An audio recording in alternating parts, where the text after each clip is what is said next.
Hi! Hello friends అందరూ ఎలా ఉన్నారు? ప్రస్తుతం తెలంగాణ రాష్ట్ర వ్యాప్తంగా ఉన్న ఆసరా పెన్షన్‌దారులందరికీ కూడా రాష్ట్ర ప్రభుత్వం శుభవార్తే చెప్పబోతుందండి. ఆసరా పెన్షన్ సంబంధించి గాని చూసుకున్నట్లయితే తెలంగాణ రాష్ట్ర ప్రభుత్వం ఈ యొక్క నిధులు పెంచి అందించడానికి అయితే సిద్ధమవుతుందనమాట. అయితే మనకి ఈ యొక్క రూ. 4,000, రూ.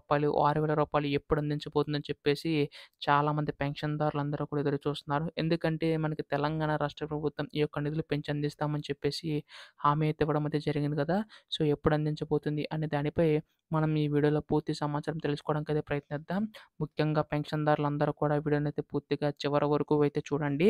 అంతకంటే ముందు కొత్తగా ఎవరైనా మన ఛానెల్‌ని చూసినట్లయితే దయచేసి వెంటనే ఛానెల్‌ని సబ్స్క్రైబ్ చేసుకోండి. దీని ద్వారా నేను పెట్టే ప్రతి చిన్న లేటెస్ట్ అప్డేట్ కూడా మీరు ఎప్పటికప్పుడు మిస్ కాకుండా తెలుసుకోగలుగుతారు. అలాగే వీడియోకైతే లైక్ చేయండి. మరికొంతమందికి సమాచారం అయితే తెలుస్తది. ఇంకా ఆలస్యం చేయకుండా వీడియోలోకైతే వెళ్ళిపోదాం. ప్రస్తుతం తెలంగాణ రాష్ట్ర వ్యాప్తంగా ఉన్న పెన్షన్ తీసుకునే పెన్షన్‌దారులందరికీ కూడా రాష్ట్ర ప్రభుత్వం శుభోదయం చెప్పబోతుందండి. అయితే దీనికి సంబంధించి కానీ చూసుకున్నట్లయితే తెలంగాణ రాష్ట్ర ప్రభుత్వం ఈ యొక్క ఆసరా పెన్షన్‌దారులందరికీ కూడా ఉపయోగపడేలాగా మనకైతే అప్డేట్ అయితే ఇవ్వబోతుందనమాట. అయితే మనకి ఇప్పుడు ప్రస్తుతం ఎవరైతే వృద్ధులు, వితంతులు, ఒంటరి మహిళలు ఉన్నారో తీసుకున్నారో వారికి, అలాగే దివ్యాంగుల పెన్షన్ తీసుకున్న రూ. 3,000 తీసుకుంటున్న వారికి పెన్షన్ నిధులు పెంచి అందించడానికి అయితే సిద్ధమవుతుందనమాట. అయితే ఈ యొక్క రూ. 2,000 సంబంధించి గాను 4,000 వరకు కూడా పెంచబోతుందండి. రూ. 3,000 తీసుకుంటున్న వారికి 6,000 వరకు కూడా పెంచి అందించడానికైతే సిద్ధమవుతుందనమాట.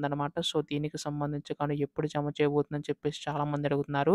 ఇప్పటికే రైతు భరోసాలు అనేవైతే మనకైతే విడుదల చేసుకుంటూ రావడం అయితే జరుగుతుంది కదా! త్వరలోనే దీనికి సంబంధించి గాను అంటే ఆసరా పెన్షన్ కాస్త ఆసరా చేయూత పెన్షన్ కింద మార్చి మనకి నిధులు పెంచి అందించడానికైతే సిద్ధమవుతుందండి. త్వరలోనే దీనికి సంబంధించి కొన్ని అప్డేట్ అయితే రాబోతుందనమాట. ఎప్పుడు దీనిపై ఎటువంటి లేటెస్ట్ అప్డేట్ వచ్చినా మీరు ముందుగా తెలుసుకోవాలనుకుంటే వెంటనే ఛానెల్‌ని సబ్స్క్రైబ్ చేసుకోండి. ధన్యవాదములు. జై హింద్.